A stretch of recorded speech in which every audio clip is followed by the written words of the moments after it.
guys!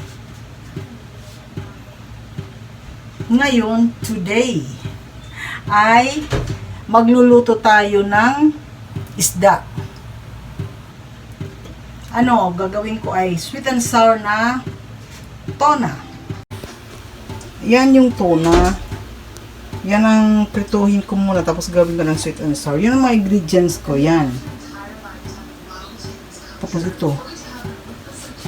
Kunti lang yung gulay ko. Kasi ang mahal ng gulay talaga. Dollar na dollar. Di kakayanin. So, ang gagawin ko, maglagay muna tayo ng salt. Lagyan ko muna ng salt yan. Ito yung fish ko. Lagyan ko siya ng salt.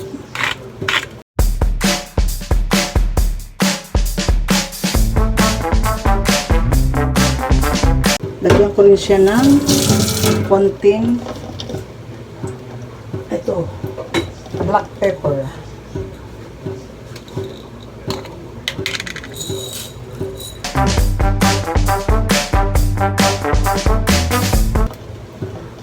So ngayon, anin ko na yung i-fry ko na itong fish ko. Ito, yung tuna ko i-fry ko na kasi yun talagang kailangan, naka-fry na siya bago ang lahat. So, lagyan na natin ng oil, mantika.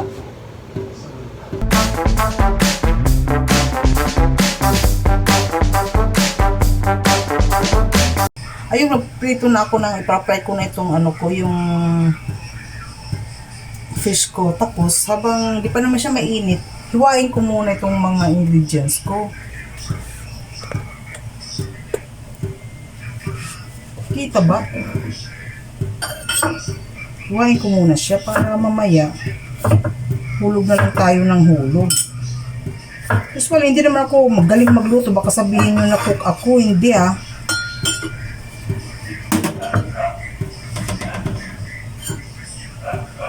Ano lang itong mga luto ko, lutong bahay lang.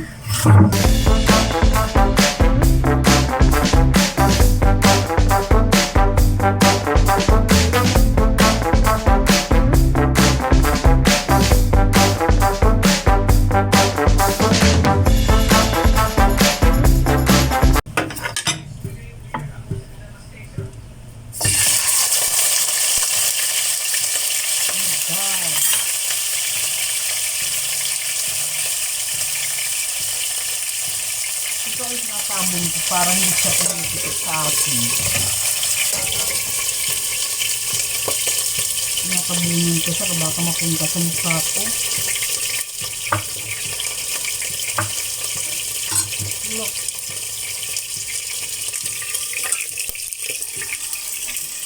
Tingnan nyo yan, oh. Tinakpan ko siya.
Sumupa.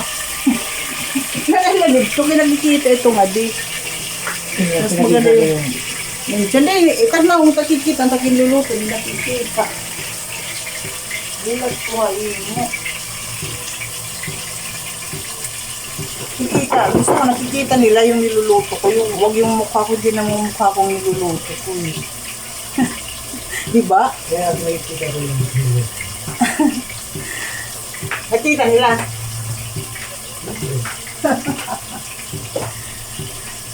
Palakasan natin ng konti. Pero, takpan natin dahil kapag-puwersyo tayo niya. Yan, yun ang pagluluto ko. Walang recipe yan. Sa akin lang yan. Baka sabihin nyo, oh, hindi naman tama. Eh, syempre, sa akin tama yun. Dahil ako ang nagluluto. Yung luto ko, sa akin lang yun. Yung may mga recipe, sa kanila rin lang yun. Dahil iba-iba naman yung pagluluto. Yan ang pagluluto mo lang maliit pa ako. Hanggang ngayon, yun na yung niluluto. Eh, sabi naman nila, masarap eh. Di, okay yun. Diba? Tingnan natin, baka okay na ito. Kailangan pa natin ng konting himas. Sauli ko muna yung mga, para hindi makalat kasi maliit na yung kitchen eh. Tinanggal ko ang mga gamit ko dyan para sasauli ko muna itong mga ano ko dito sa lalagyan.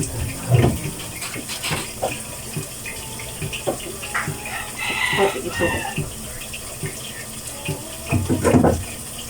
Okay. Ito na lang. Pag natapos na yan, wala na. Okay na talaga.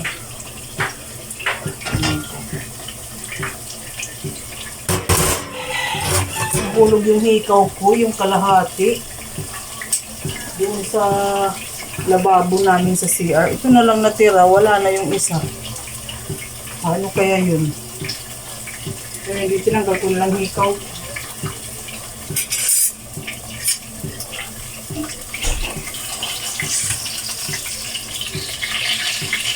Kuya, aramin ko lang muna cellphone mo ha.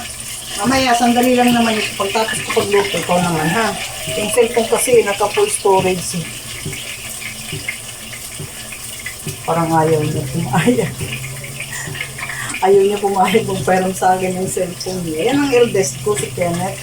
Special child siya. 30 years old na siya ngayon. No, nag-aaral siya. Pero nung ano na, ay wala naman siyang improvement sa school.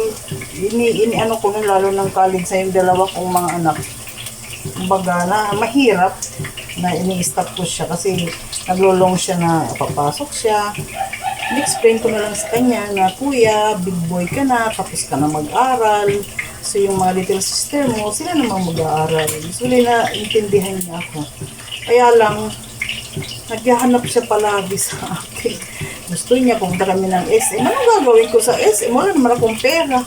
Kung nagpupunta ka doon, gusto ko yung nag-aaral siya. Kaya lang wala naman dito sa atin. Yung mga government natin. Masyadong, hindi ko alam. Hirap na magsalita. Nasa government yan siya noon. Nang pagkatapos yan ng special school. Yan ako sa government. Parang wala namang ginagawa doon, nakaupo lang, pagastos ka lang. Malaki rin yung gastos mo, yung pamasahe, mahal eh. Baon niya, nagbabaon ng kung ano-ano lang, kailangan yung gusto niya, yung susundin. Kaya tumigil na rin ako.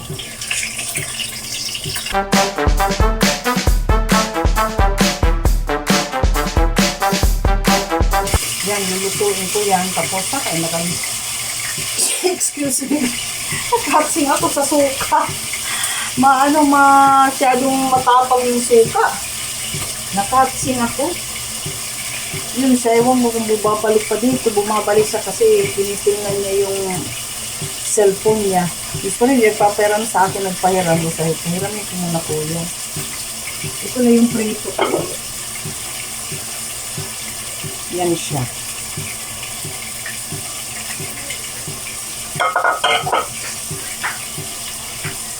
Tapos lagyan ko na yan, gagawa na ako ng sauce. Diretso na yan. Yan lang lahat ang ingredients ko. Okay naman. Ganda naman ang result. ubos naman pag kinakain, wala nang natitira. Ay, yung tuna fish ba naman? Kahit hindi naman sweet and sour, yun masarap.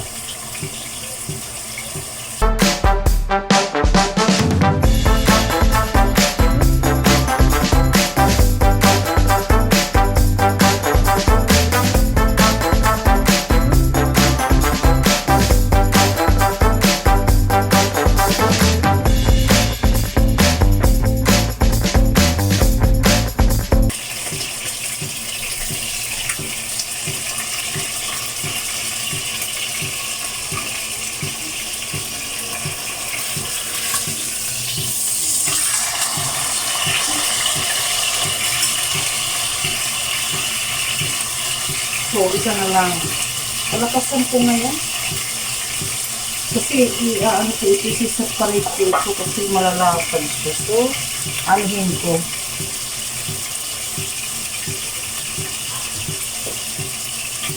Hiwain ko. Hindi.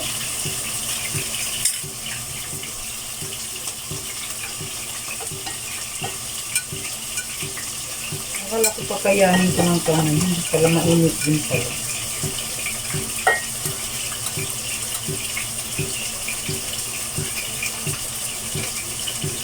Para mamaya, hindi ko nahihiwain dun pag naluto na siya. Yun na lang.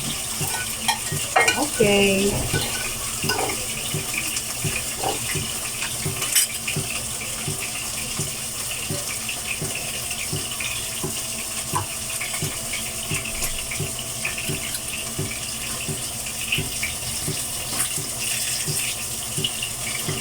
Ngayon lang natin, maganda yung nakatosta. Kasi pag nakatosta, parang strong tira kapit, yung kapit nila. Pag hindi, parang half cook lang. Kasi pag, syempre, pag in-air fry ko, na half cook ko lang yan eh, dahil para juicy siya. Eh, pag ganyan naman prito, parang hindi naman maganda, lalo na kung aanuhin mo yung sweet and sour mo.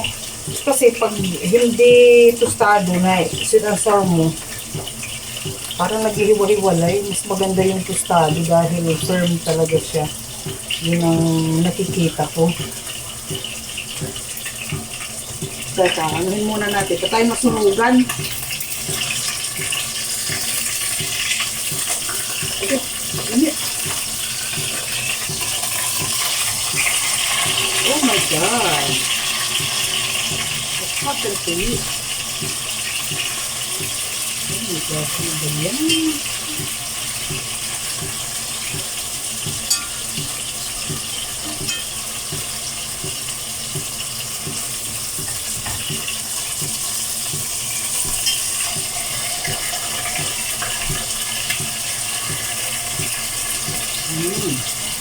Okay.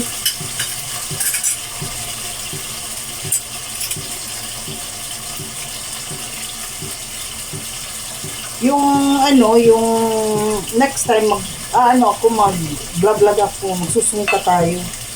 Okay lang sa inyo? May sungkaan ako. So mag-play tayo ng sungka. Usually ako, hindi naman ako marunong magsungka. Pero pag naglalaro kami noon, palagi ako nananalo. Hindi ako nagpapatalo. Nandadaya ako. Dinadaya ko yung mga kapatid ko. Hanggang nag-aaway-aaway, nandaya daw ako. Totoo naman nandaya ako. Hindi naman ako marunong. Paano ako matututo? Paano ako mananalo? Kaya yung ginawa ko ngayon, bago ako ng sungka ko, binilang ko sila lahat. Pero alam mo, namatay pa rin. Patay pa rin. Hindi ko talaga naubos. Ewan ko, ba't anong susunod niyan? Hindi ko na alam. Basta naano pa rin siya. Namatay pa rin. Gusto ko kasi diretso, makuha ko lahat ng bato. Pero hindi ko nakuha eh. Ako na nga lang mag-isa. Binilang ko na lahat, hindi pa rin. Kaya sa susunod, sungka nga anuhin ko. Usually dapat kahapon pa yung cellphone ko nga nagluluko eh. Kaya nga kay kuya na yung ginamit ko. Kawawa naman si kuya, cellphone siya yung kay papa niyang ginamit. Sabi ko sa kana, kasi nakapag-start na ako sa kabila kung ano eh. Anyway, very good naman yan si Kuya. Mabait naman yan siya. Doon naman yan nag-ano. Kaya lang, nag-ano yan, nagtatantrums. Kaya hindi ko masyado pinakakain ng matamis. Eh, kahit hindi mo pa kainin, eh, kain ng matamis. Hey, what happened to you? Oh, God.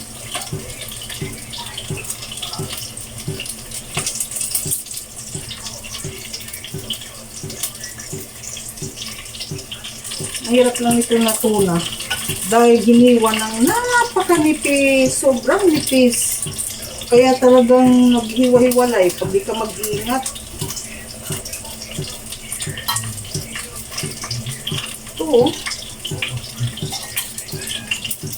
Naghiwalay sila. Kailangan pag-isa na lang.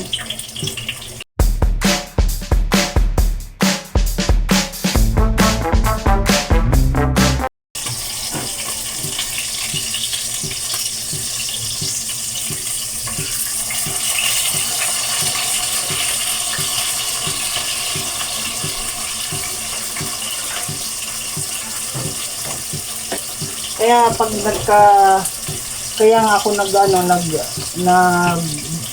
vlog kasi sabi ko sa amin naman, magkaroon ako ng sahod dito para si Kenneth, madadala ko na siya doon sa SM na sinasabi niya.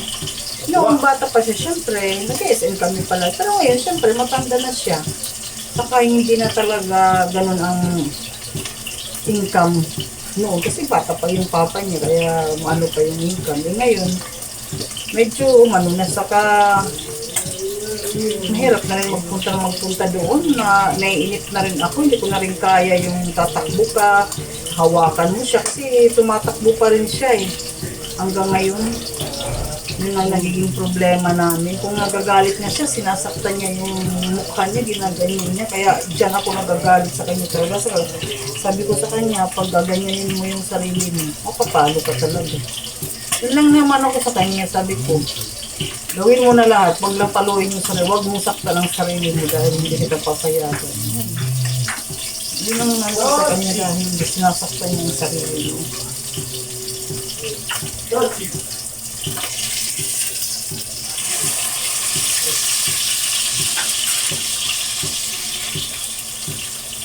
Nag-aaral siya. Okay naman kasi siyempre umaalis. Yan ang gusto niya. Eh ngayon, nasa bahay na lang siya. Saka 30 years old na siya. Marami na rin siyang manirisin na pang matanda. Kasi matanda na siya eh. 30 years old na siya eh. Hindi katulad noon na ngayon pag maliligo siya, after siya maligo, makakatulog siya. Yung parang matanda na. Yun ang, kaya natatakot nga ako minsan, inaano ko siya, huwag kang matulog ka ba. Tatakot talaga ako kasi, syempre, mahirap magkaroon ng anak na special child. Kaya lang, yun ang binigay siya.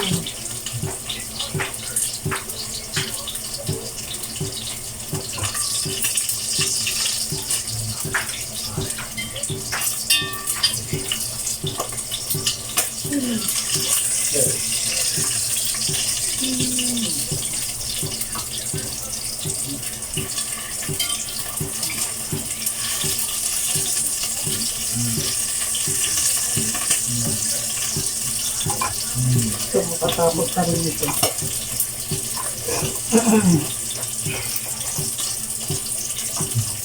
Bibi pizza.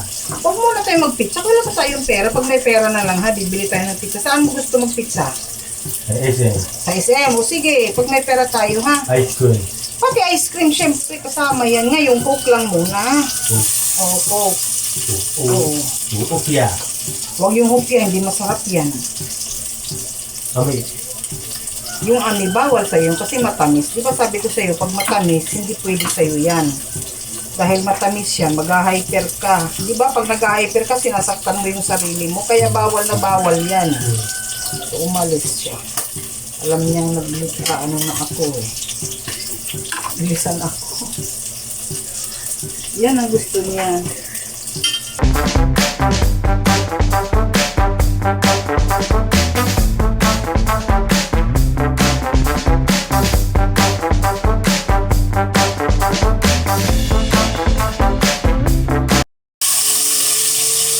Yung measurement ko, ano ko na lang yan, sa akin na lang yan.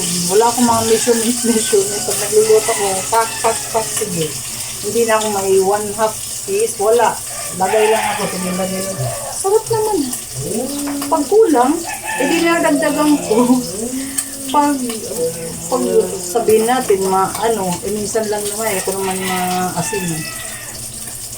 Pero hindi naman ako nag-ano ng maasin. Parang okay lang naman. Hindi naman maasin yung mga luto ko. Kasi, bawal sa akin yung maasin. High blood kasi ako, kaya ang isda ang isda ang pagkain ko, tinutulak ko yan, lagyan ko ng malunggay, masarap.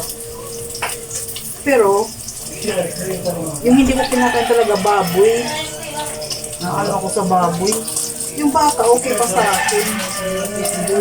Parang sa akin, pakiramdam ko okay. Pero yung baboy, maano ka agad yung mga laman ko. Sabi ko, saka ito, nananakit ito. Kaya hindi ako nag-ano ng baboy. Chicken talaga sa isda. Yun ang ano.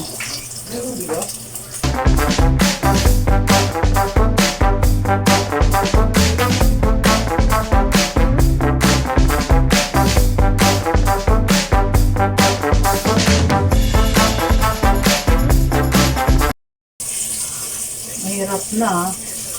Masakit pag pinipitikan ka dito. Minsan mga dito ko, pinipitikan ako niyan. Wala akong magagawa, ako naman nagluluto. Okay na rin.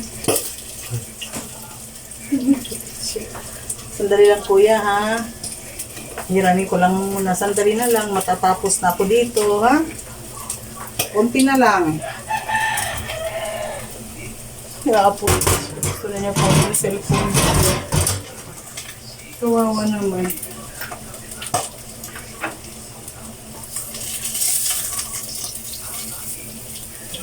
Tsaka muna ha. Start na tayo.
Ayan na ang niluto ko.